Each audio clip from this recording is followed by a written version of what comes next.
Hey everybody, I'm Brittany and this is Private Practice. I'm subbing in for Joe Muirhead today. And what I wanted to talk to you about today is the concept of how do you make this transition from if you previously saw people face to face in your practice, what does that look like if you went totally virtual or you stopped seeing clients altogether in your practice? And I think it's especially relevant right now during COVID because so many of us are thinking about letting go of our office spaces. They're thinking about how are they going to continue to make a good revenue if they do go 100% virtual? And number one, if you are accepting insurance, like how are the required platforms that you have to use, are they gonna lift those restrictions or are they not? So I've got a few suggestions for you guys if you are considering to go 100% virtual. It's definitely not a bad idea. I think there's kind of been this myth or this stigma around the fact that you can't do as good a therapy or you can't build up a good rapport with folks if you're doing things via video. So first and foremost, to dispel this myth, the biggest thing that you have to make sure that you have in place is good technology and good Wi-Fi or internet if you're cabled in. And also make sure that your clients are aware of this too and educate them. There is a large education component that goes into it with teaching your clients, and especially when you're getting that initial call in to your group practice or your private practice if it's just you. And what you need to tell them is that virtual therapy has been shown just as much to be effective as video, and you can still do good quality work. You are going to have to vet your clients a little bit better and triage them because there are certain issues that you definitely don't want to handle over video, especially if there are, I don't want to throw a lot of stigma out there, but if they have some sort of personality disorder where they might try to up the ante, I would really recommend, if you haven't done so already and you are considering virtual therapy, that number one, you look into your state board licensing rules, and if they require that you have some sort of training or CEUs behind conducting virtual therapy, and that even if they don't, you go through some sort of online course so that you can educate yourself and make sure that you've got all your I's dotted and your T's crossed. The thing that you really want to have happen the most is when you are initially meeting with a video client, just to err on the side of caution, especially if they're suicidal or something, make sure you get the address of where they're located very first thing in the video. Some of that, they can just type it in the chat window of whatever video you have, so that should an emergency arise, regardless of whether they're suicidal or maybe it's a medical issue, maybe they were talking and they choked on something, that you know how to get emergency services to them as quickly as possible. That aside, how do you go about moving 100% virtual?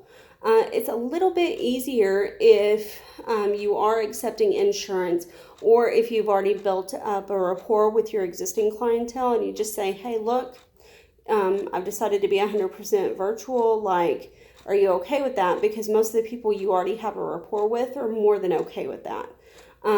There are going to be a subset of people out there who still want in-person therapy, and that's great. There's an in-person provider for them. We just don't know where they are right now. But if you, the other thing that you need to consider is you need to check in with the insurance companies that you are paneled with, if you are paneled, and make sure that they don't have platform restrictions of either using MD Live or Teledoc. Most of those restrictions are waived until the end of the year, but afterwards they require you to be paneled with those platforms. The issue that a lot of providers have with that, and why a lot of organizations are lobbying for it, is because the reimbursement rates are really crummy. The reimbursement rates are anywhere between like 50 and 75 a session, depending on the platform, and providers know their worth. So number one, if you can't argue for an increase in rates, then you need to, or you're ineffective in doing so, you need to be prepared for that and know that that might be what you're getting once you sign the contract. When we've credentialed for them in the past, they've always been forthcoming about what their rates are, even before you start getting involved with the credentialing process. The other piece that you should know is the reason why they offer lower reimbursement rates is because they say they're giving you a steady stream of referrals for their members who have their services. So they kind of take it off the top is their logic behind it. What they don't tell you is that the insurance companies are also the folks who own this. So do with that information what you will. You can choose to use those platforms or not. Just be aware that if you are accepting insurance, that if you do go 100% virtual, that you may not be able to continue to do so. The other piece of information that I need to tell you is it's possible to do 100% private pay virtually. My clientele base is 100% private pay, and I give the option to give them a super bill so that they can reimburse and get paid back by their insurance company, whatever they think that the session is worth. Or you can do what's called a courtesy submission on their behalf. You would need to check with the insurance company if they offer out-of-network benefits. So that's another option, and it's one that is an easier path to go down if you don't want to deal with the insurance hurdles.